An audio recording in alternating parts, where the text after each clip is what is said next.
The Tyrone Guthrie, the famous Irish director who, of course, we associate him with the Guthrie Theatre in Minneapolis because he founded that theatre, was in his day a preeminent director, an extraordinary director on both sides of the Atlantic.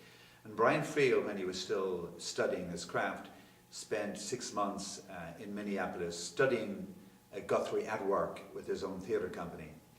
And before that, Friel had written 2 plays, Three Blind Mice, and I believe The Enemy Within, and they were not successes because he had this literary gift, particularly as a short story writer, but he didn't really understand the craft of dramatic writing.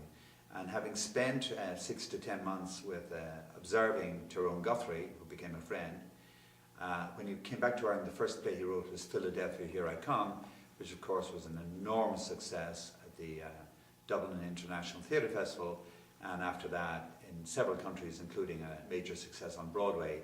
And a couple of years after that he wrote Lovers, which also was a huge success at the Fortune Theatre Company in London, at the Gate Theatre in Ireland, in Dublin, and trying to remember, the Vivian Bowman Theatre in New York City, and again was a Broadway hit, and for very good reason.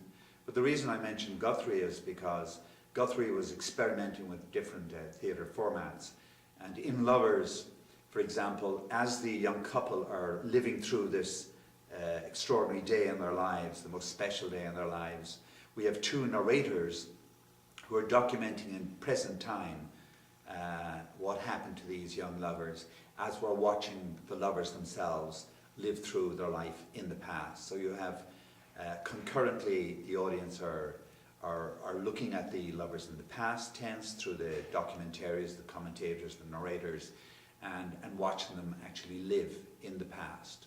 So they transcend the past, as it were, and they live for us in the present, even though they're no longer with us. In the second play, the principal character, Andy, narrates directly to the audience, which of course breaks down the fourth wall. And in those days, it's very common nowadays, but in 1966 was very unusual and experimental, particularly in Irish theatre. The other experimental feature would be the fact that there are no walls, there are really no doors. There's a real fluidity and flexibility in the use of space, just as there is a flexibility and fluidity in the use of time.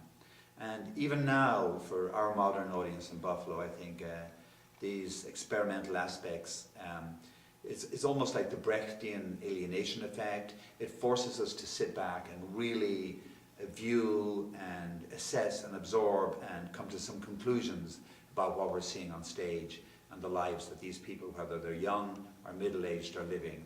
And I think we walk away from the theatre with a much deeper and more resonant sense of what love really is about at every level. So I would ask you to seriously consider coming down, even if the sun is bursting the rocks here in Buffalo, as it tends to do in the month of June, down to the Andrews Theatre, this beautiful 200-seater intimate theatre in the round in the heart of Buffalo's theatre district, to see this extraordinary play, Lovers by Brian Friel.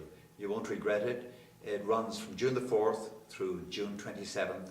So you have 4 weekends, Thursday, Friday, Saturday nights, and with an afternoon matinee on Saturday and Sunday to get to see Lovers.